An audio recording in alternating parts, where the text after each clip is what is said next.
Vos questions et les réponses de mes invités. On commence avec Alpol 07. Est-ce vraiment épuisant pour des jeunes de 20 ans à peine de jouer tous les 3 jours? Écoute, merci pour ta question.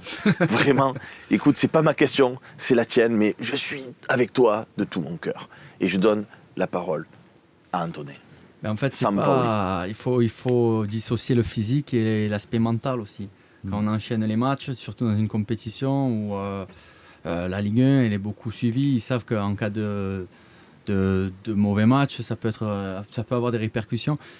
Je pense que physiquement, ils peuvent enchaîner. Mais mentalement, c'est un sujet qu'il faut mettre en avant et c'est très important. En plus, dans l'enchaînement des matchs, désolé, après, je t'en prie. Tu vas à Angers, t'es parti aussi à Moscou. C'est le côté déplacement qui fait que c'est bien des fois de coffrer le joueur un peu avant de le ressortir. Je pense que Dieng, il a l'écro. Donc physiquement, de toute façon, son cerveau lui dira d'être au top et il le sera. Donc le mental. Donc quand tu es sur une dynamique, je pense que tu peux enchaîner. C'est moins le cas pour d'autres joueurs qui ont le même âge. De La Fuente, je pense que c'est bien de lui montrer aussi qu'il faut que vraiment il gagne sa place parce qu'il y a du monde à gauche. Je trouve que pour l'instant, c'est bien fait. Voilà. Le célèbre, l'historique Nico Amskas pose sa question, comme à chaque talk, et on te remercie d'être avec nous. Que pensez-vous de Lopez sur les balles en retrait et ses passes courtes? Pour l'instant, il ne s'est pas loupé. Moi, très bien. Donc ça va, mais... Moi, j'ai peur. Moi, je sais que ça passe chaque fois à rien. Mais c'est le jeu de Sampaoli. Tu sais que ce soit Lopez, Ederson, Alisson, qui tu veux, il prendra les mêmes risques. Au final, tu auras la même frayeur. Tu vois ce que je veux te dire? Je sens qu'on n'est pas loin des fois d'une cagade. Mais... Tu vas la voir arriver. T'inquiète pas, elle va arriver. Tu m'appelleras, tu me diras voilà. Sur Twitch, ce soir, ils sont très très bons. Ils ont dit. Comme toujours. On a Gerson, mais on a aussi Douillet Tchaletatsar. Quand même. Il est plus beau. Quand même, oui. C'est assez énorme. Non, mais c'est vrai. Il est plus beau, c'est modestable, mais il y a quelque chose. C'est vrai. C'est la barbe. J'ai jamais vu un moment comme ça, c'est vrai. JFK, les amis, n'est-ce pas le match le plus instructif sur le niveau réel du groupe depuis le début de la saison? Jérémy. Pas encore, puisqu'il y avait des joueurs à court de compétition. À ma vie, j'ai pas envie de le condamner de suite. Enrique, non, je suis pas d'accord. J'ai pas envie de me dire que son niveau, c'est qu'il l'a pas pour s'imposer à l'OM.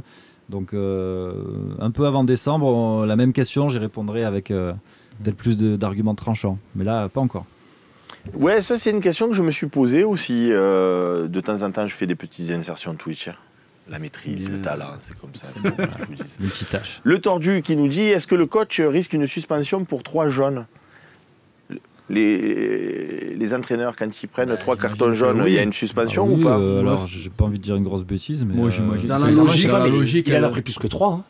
Non, ouais, mais pas non, il n'y en a eu que 3. Hein. Ouais. Parce que sinon, à quoi ça sert d'avoir un carton jaune si c'est pas comptabilisé? Est-ce que vous pensez qu'ils remettent à 0 chaque fois au début? Non, je pense Par contre, ce qui est embêtant, c'est que Sampaoli prenne des jaunes parfois pour rien aussi. Parce que moi qui étais au match contre Saint-Etienne, si je dis pas de bêtises, il parlait à ses joueurs. Je suis d'accord, mais on était avec Romain au stade. Je vais aller à l'encontre du coach, si tu peux noter. Après, ce qu'il fait, et j'ai été arbitre et les arbitres le constatent. Tu as été arbitre? Oui. C'est qu'il a une zone technique à respecter et il va des fois au virage nord, il va au virage sud, il va s'acheter une canette. Bien sûr. Enfin, il s'arrête pas, il sort tout le temps de sa zone technique. Des fois, il est presque sur le joueur. Je le vois, c'est vrai. Parfois, il est un peu sur le terrain. Mais ça, l'arbitre, en plus, le 4e arbitre, nous, on le voit pas, on l'entend pas. Mais il passe son match à lui dire coach, dans ta zone. Il y a toujours pas, tu vois, Bardonado qui dit mais monsieur, il parle pas à vous, il parle au joueur. Et pas le joueur, il prend sa défense, à chaque fois il prend le jaune. C'était la vérité en plus. Oui, mais même l'année dernière aussi. L'année dernière aussi. Pancho est exclu face à Rennes. Il a pris le rouge. C'est une belle équipe, mais quand même, avec le préparateur physique et tout, c'est une belle équipe de tarés. Le préparateur physique, il est bien à la boxe. Lui, je le prends dans mon équipe de videurs. Équipe de guerriers. Il y a un crochet, il a dit qu'est-ce qu'il y a toi? L'Artinmen qui nous dit avec le retour de Milik, Sampaoli doit-il changer de système de jeu? Nordine, passe à l'aveugle, tu as vu? Pas forcément. Pas forcément. Après, il doit rien. Si Milik revient alors par en rapport forme, à la compo qu'on a fait face à Lens, tu disais on va faire la même animation. C'est Payet qui glisse à gauche? Non, moi j'aurais mis Payet dans ce rôle-là de milieu de terrain. Mais où? À la place de qui? De Gerson, du coup. Voilà, de Gerson ou de Guendouzi. Après, ça dépendra des matchs. Ça dépendra, mais j'aurais pas mis Payet à gauche. Non. Pas mis. Non, Et Milik, dans ce système-là, il peut vraiment se fondre et nous claquer des buts. Parce que le jeu qui part sur les ailes... Et toi, tu le vois à l'entraînement en plus. En plus, je le vois à l'entraînement. Le jour où tu as Milik, il va claquer des buts. C'est pour ça que je ne comprenais pas pourquoi tu soutenais Sampa. Mais en fait, c'est vrai. C'est ça. Il a fait jouer hier. Douillet, tu as l'état de ça. Le jour où tu as Milik, pour moi, le titulaire à gauche, c'est De La Fuente, par contre. Parce que là, il nous faut des machines à centre. Ah oui, là, il faut que ça déborde. Il en fait des bons centres, mais lui, il est plus aussi dans les crochets. Il aime bien rentrer dans les surfaces. Il faut pied. Il faut un centreur de malade et De La Fuente peut avoir ce rôle. D'ailleurs, il est déconnecté du jeu, c'est vrai. J'ai l'impression que il en faut des fois des joueurs qui... C'est un mec qui la ligne. Lui, c'est la ligne. La ligne, il rentre, il tire, il tire. Il est un peu déconnecté du jeu, mais bon, il fait ses stats. Pour l'instant, ça va. Et ça marche. Donc, il comprenne un peu plus sur certaines phases, tu vois. Il est un peu isolé, je trouve.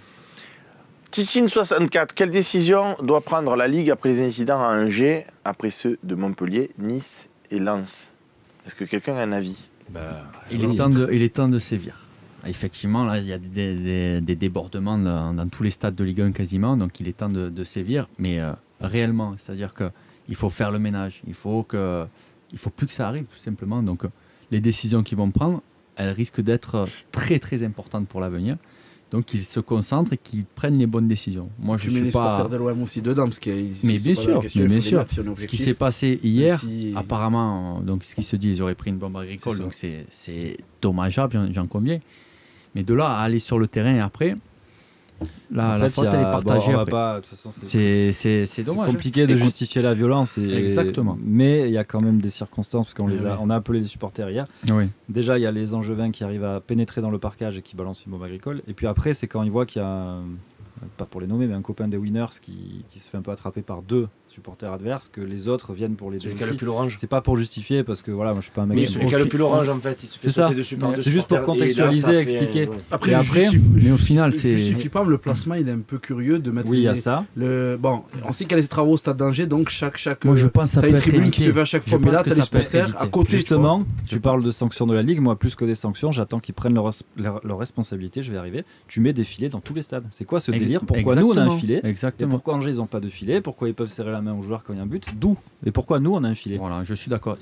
C'est à la Ligue de dire on sécurise les stades. On peut éviter. Et dans un second temps, si malgré la sécurité ça se passe pas, tu sévis. Mais là tu sévis alors que tu laisses les portes ouvertes. C'est comme je laisse ma maison ouverte, il y a un cambrioleur qui vient et je dis attrape-le-moi, tu le mets en prison. Ça a été signalé avant le match que les supporters n'étaient pas en sécurité. C'est comment il s'appelle une observation posée pour l'OM. Ferme ta porte. Mais à la base c'est le cambrioleur qui est fautif. Laisse-moi dans mon délire, Nordine, laisse-moi dans mon délire. J'interviens pas. Vas-y, ça c'est. Pour revenir à quelque chose d'un petit peu plus léger, Jarod Donner, que l'on embrasse bien évidemment, qui est souvent avec nous pendant les lives, nous dit sur le plateau ce soir: Tchalé Tatsar, Gerson, mais aussi Yilmaz et Fletcher. Allez, hop, tout le monde est rhabillé pour... Toi c'est Yilmaz, toi. Là, le bison, ça va Yilmaz.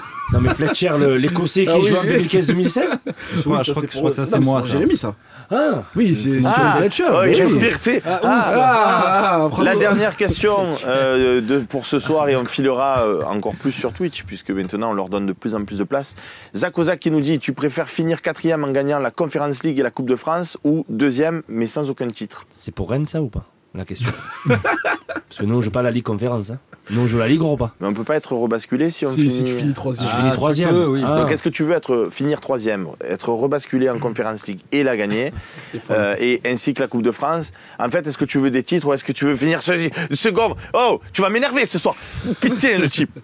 Tu prends des titres, bien sûr. Toi tu préfères les titres? Ah bien sûr, 100 fois. D'accord. Pour l'économie du club, ça se jauge, on va dire. Mais c'est vrai que pour l'histoire, c'est mieux les titres. Je choisirais les titres. On serait les premiers, à jamais les premiers à gagner la Ligue Conférence. Pour l'histoire. C'est quoi? Non, moi j'aime bien l'armoire à trophée, quoi. Je prends plutôt le titre. Ils m'ont convaincu. On a été bon. Faudrait que je songe à réfléchir. Et toi, Seb, qu'est-ce que tu préfères? À la composition des plateaux. Moi, je suis à la présentation. C'est super. Je n'ai rien à dire. Sur Twitch, c'est beaucoup de 2e, sinon pas de Ligue des Champions, 2e. Tout le monde est pour 2e. Je vais pas dire parce que ça ferait populiste que j'étais d'accord avec vous, mais après, qu'est-ce qui ferait le plus de bien pour le club? J'ai l'impression que cette place quand même qualificative en Ligue des Champions, t'as un recrutement où tu le fais. Non, mais c'est surtout que si c'était tu préfères l'Europa League, si tu gagnes l'Europa League, même si je suis pas très fan, tu as quand même l'accessite en Ligue des Champions. Donc à la limite, la question ne se pose même pas. Tu préfères évidemment gagner les 2 trophées, que ce soit la Coupe de France et l'Europa League, parce que de toute façon, tu seras en Ligue des Champions. Mais l'année prochaine, et je suis pas certain, les amis, que si on dit à Longoria, tu gagnes la Coupe de France et tu gagnes la conférence, bidule truc, non, je sais même pas comment ça s'appelle. Financière. Oui. Mais franchement, moi je suis plus dans et tu renforces le club. À partir de ce moment-là, si tu es en Champions, tu renforces le club. Voilà, ça se comprend. Les joueurs que tu attires en étant qualifié en Ligue Europa, imagine si Longoria, avec son intelligence de recrutement et un petit budget en plus, si t'es qualifié en Ligue des Champions, tu vois, tu peux ramener quand même un plus gros calibre de joueurs. Tu t'offres ton palmarès aussi. Non, et l'armoire à trophées, donc c'est toujours la Coupe de France. Moi, le premier, bien sûr. Moi, le premier de toi. On se rappelle tous de même. On a gagné la Coupe de la Ligue, on était tous sur le Vieux-Port, les gars. La Coupe Intertoto avec Dreyfus Santon. Les trophées, on s'en souvient quand même. Être la deuxième, c'est bien, mais je sais même plus combien de fois on a été deuxième dans les 20 dernières années. Alors qu'on se souvient, on était la victoire à la Coupe de la Ligue. C'est ça. Donc voilà, c'est à voir, quoi. Ça se discute, mais ça c'était une autre émission. Ah, c'est vrai. Quelle bonne ambiance sur ce plateau. Allez, on file sur Twitch, quelques minutes. Les options d'achat obligatoires vont faire mal sans qualif en C1, Nordine. C'est vrai qu'on a beaucoup de Guendouzi, de joueurs qui ont des options d'achat, mais il va falloir des pépettes pour les... Guendouzi, c'est 10 millions l'option d'achat. Ouais, il y a ça, et puis surtout, tu vas vendre si tu des te qualifies joueurs. pas, je pense que Guendouzi... Ouais, mais les gars, on a un président qui joue comme nous on ferait à Football Manager. Le mec, il fait des crédits en 45 fois, c'est super intelligent avec l'argent qu'il avait d'avoir fait tout ça. Puis tu vas vendre des joueurs aussi.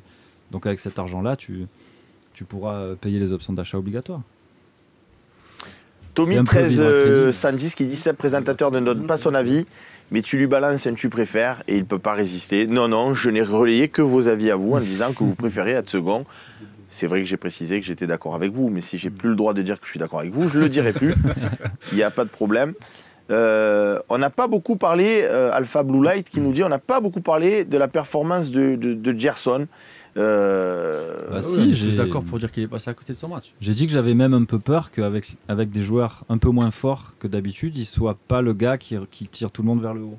Donc, par contre, je le vois très fort avec des joueurs beaucoup plus... Là, moi, je le trouve très bon d'habitude. Il conserve très bien la balle. Protection de derrière. Tu vois, il t'assure des temps de passe, ou des fois c'est dur, tu lui donnes, il te la cale, soit il gratte une fois. Ça va, on a compris que c'était toi, Gerson. Arrête de défendre. Mais là, hier, il a rien fait de... Walou 09.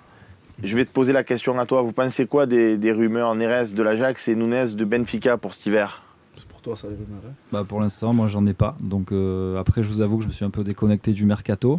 Neres, c'est qui? On est reparti sur une saison. Neres de l'Ajax. Oui, ce qui est sûr, c'est que le Longoria s'arrête jamais. Donc, et je pense qu'offensivement, il y aura sans doute une pas sur quoi il est. Écoutez, il y a un focus. Neres, je le prends tous les jours. Oui. Il y a un focus. Si on parle des joueurs, oui. Il y a un focus sur Twitch sur Gerson, puisque Lloris 276 nous dit, sans forcément parler du match de hier, quand est-ce que vous avez trouvé Gerson réellement bon? Et Gerson, tu laisses la place à Tchaletaza. Pendant les matchs de pré-saison, il a pas. Non, c'est vrai, pendant les matchs de pré-saison, on a vu Santos qu'il avait quelque chose. Après, non. Bordeaux, on ne va pas non plus l'accabler. On sent quand même que c'est un joueur intéressant et qui est pareil. Il faut qu'il gagne en confiance. Mais je suis quand même curieux de voir comment ça va se passer pour la suite avec Gerson. C'est un peu lui qui a son destin entre les mains, moi, entre les pieds du coup. Pour continuer ce que tu dis, dans tous les matchs que j'ai vus au stade, j'ai toujours vu un gars qui se projette beaucoup, donc qui offre des espaces, un gars qui conserve le ballon comme dit Nordine, un mec qui est différent des autres. Par contre, même physiquement, tu as l'impression qu'il ne tient pas sur ses jambes comme les autres, donc il t'apporte d'autres choses. Après, je trouve qu'il est un peu haut sur le terrain. C'est comme mon avis. J'aimerais bien qu'il recule un peu à côté de Guendouzi. Mais bon, le système n'est pas fait pour ça. Mais non, je l'ai trouvé bon moi sur les matchs qu'on a fait. Est-ce que c'est aussi parce que voilà, c'est un Brésilien, il faut qu'il s'acclimate au jeu, donc il faut lui laisser un peu le temps, je pense encore. Bien sûr. Alfcot 00 nous dit Gerson, c'est l'égal d'un Deschamps. Tu le vois pas trop, mais ça taffe dans l'ombre. Non. Deschamps, c'était Deschamps quand même. Ah, tu peux pas comparer. Mais dans l'idée, ce qu'il veut dire, je vois l'idée. Pièce du puzzle qui fait que tout marche. C'est peut-être un joueur plus discret, balle au pied, mais c'est aussi grâce à lui que ça marche bien. Mais Deschamps, c'est le ballon, il passait par lui. Par contre, oui. Le Deschamps quand même. TTL 13008 qui nous dit est-ce qu'on peut voir Luis Enrique, Florent, contre Lens pour ne pas lui faire perdre confiance et que ça soit bon pour son moral du coup? Je pense pas.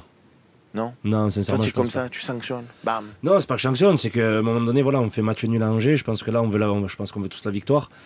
Et je pense que Sampaoli va se dire, bon voilà, Luis Enrique, je vais lui laisser sa chance. Là maintenant, j'ai besoin des 3 points. Je vais mettre l'équipe, voilà. Là, je fais plus souffler, j'ai besoin des 3 points. Et sans doute qu'il va rentrer en fin de match et qu'il pourra peut-être. se rattraper, ou il y en aura d'autres. Comme s'il y a une spéciale Gerson, on va continuer avec Colatinus qui nous dit, peut-il remplacer Camara un cran plus bas? J'aimerais, c'est ce qu'a dit Jérémy, j'aimerais. Et là, si tu mets un milieu, voilà, pour moi, c'est Camara derrière, voilà, je répète plus.